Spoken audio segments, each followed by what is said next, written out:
ধ্বংসস্তূপের ভেতরেও দাঁড়িয়ে আছে অটল এক সংকল্প। ইসরায়েলি বোমা, মার্কিন ক্ষেপণাস্ত্র সবকিছুর আঘাতে কেঁপে উঠেছিল ইরানের নিউক্লিয়ার ফ্যাসিলিটি। পশ্চিমারা ভেবেছিল হয়তো থেমে যাবে তেহরান, কিন্তু না। মৃত্যুর ধ্বংসস্তূপ থেকে ইরান ঘোষণা দিল, আমরা আবার গড়ব, আমরা দাঁড় করাবো আমাদের পরমাণু ঘাঁটি। প্রশ্ন হলো, এ কি কেবল পুনর্গঠন নাকি পশ্চিমাদের উদ্দেশ্যে এক অগ্নিঝরা বার্তা? আর যদি তাই হয়, তাহলে এই বার্তার ভূমিকম্প কোথায় গিয়ে আঘাত হানবে? ওয়াশিংটনে, তেল আবিবে, নাকি পুরো পশ্চিমা কূটনীতির বুকে? সম্প্রতি ভিয়েনায় স্কাই নিউজকে দেয়া এক সাক্ষাৎকারে ইরানের অ্যাটমিক এনার্জি অর্গানাইজেশনের প্রধান মোহাম্মদ ইসলামি স্পষ্ট জানিয়ে দিয়েছেন, ইসরায়েল আমেরিকার আঘাতে ইরানের কিছু পারমাণবিক ফ্যাসিলিটি ক্ষতিগ্রস্ত হয়েছে, কিন্তু বিজ্ঞান, প্রযুক্তি আর জ্ঞান ধ্বংস হয়নি। তাই এগুলো ইরান আবারও গড়ে তুলবে। তিনি যুক্তি দেন, উচ্চমাত্রার ইউরেনিয়াম সমৃদ্ধকরণ মানেই অস্ত্র নয়, বরং কৃষি, শিল্প, শক্তি ব্যবস্থাপনা, এমনকি রিঅ্যাক্টরের নিরাপত্তা সব জায়গায় প্রয়োজন হয় এ ধরনের উন্নত ফুয়েল ও যন্ত্রাংশের। আর এগুলো কোনো দেশ ইরানকে বিক্রি করবে না, তাই নিজেদের জন্যই তৈরি করতে হবে তাদের।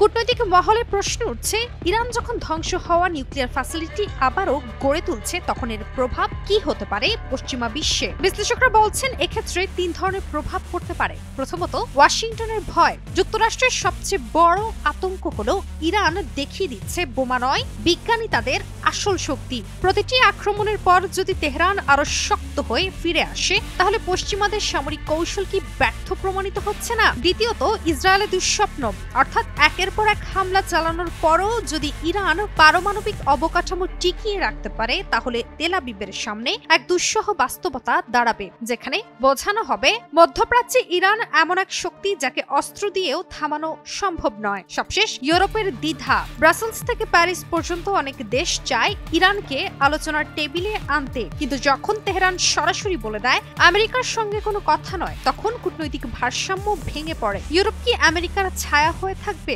নাকি ইরানের সঙ্গে আলাদা সমঝোতা খুঁজবে?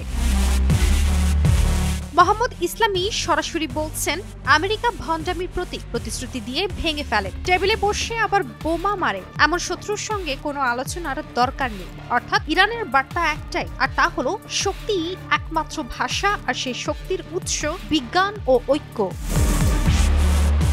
কি বুঝলেন ভাই? অনলি যেটাই চাই।